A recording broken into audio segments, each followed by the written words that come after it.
Hands Across the Sea is privileged to have as its special guest this afternoon Percy Grainger, the eminent Australian-American pianist and composer.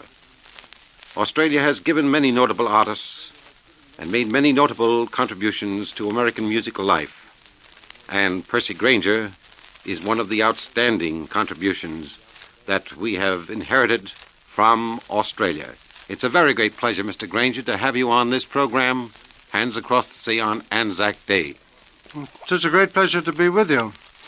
I always enjoy hearing you conduct and being associated with you musically. Well, thank you very much. I consider that a very lovely compliment, Mr. Granger. But I just want to turn back the pages of time, back to your early days. You were born in Melbourne, is that not so? Yes, in 1882. Yes. I know that your mother exerted a very profound influence on your decisions in your musical life. Could you tell us something about that?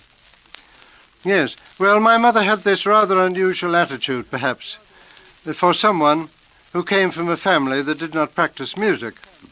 She cared for music as an emotional experience and not as a matter of technique or skill or anything to do with entertainment. She regarded it like she regarded poetry, as something part of her life of feeling. Well, didn't that lead to your decision that composition was to be perhaps one of your fortes in your musical creativeness? Yes, people say, of course, that music is a form of self-expression. Right. But I don't see how that can be when you're playing somebody else's composition. I see, that's If true. so, what happens to his self-expression? Well, you see, of course, today we have such wonderful things in recording that your magnificent piano playing, of course, will go down to posterity. But still, it's nothing like leaving one of your own creations behind, like your many compositions. Yes, because a composition, of course, is a national expression, isn't it? That's right. But I'm very happy, Mr. Granger, that you didn't neglect your pianist career, because you've had a most outstanding success in that. You know, I was very much interested in reading about you, then your relationships with Edvard Grieg. You were a great friend of Edvard Grieg. Is that not so? Yes. My mother had been so fond of playing Grieg's music when I was a little boy, so I was very familiar with it. Didn't you introduce his piano concerto for the first time? No, I didn't do that. You see, he wrote the piano concerto when he was 24, and he was 64 when I met him. Oh, I see. So it had how long is that? It had been played for 40 years. No, the only thing that was new about it was my playing it. I see. Well, it has certainly been associated with you a great many times. Your interpretation of it has always been... Yes, because he chose me to play it at the Leeds Festival. Yes. And that was unfortunate. He was going to conduct... Yes, he was going to conduct two programs there. Yes, and he died just about a month before then, didn't he? Yes, just about. He died about the 10th of August. But you played it anyway. Yes. And I know with outstanding success. Did Grieg have any influence on your decisions? You've done a great deal with folk music in your compositions. Did Grieg have any influence on you in that respect? Not personally, but his music did.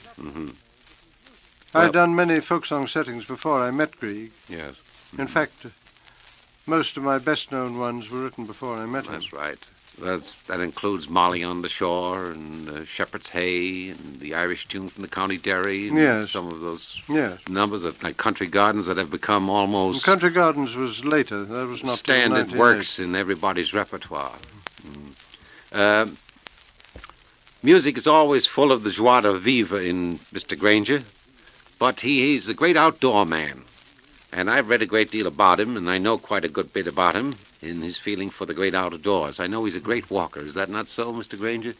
Well, I like walking because I like to see the things that you can see when you walk. That's right. We rush by in automobiles and we miss all the intimate beauties of nature. Yes. It's true.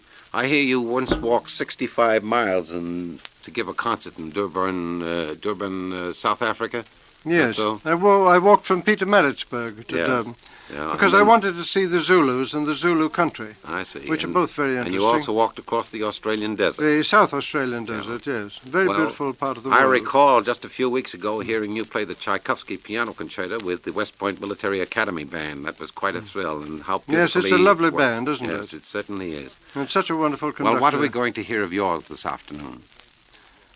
Oh, this marching song of democracy. And That, who, I feel, is the most typically Australian piece I've written. is that so? And who performs it? That's for chorus, orchestra, and organ.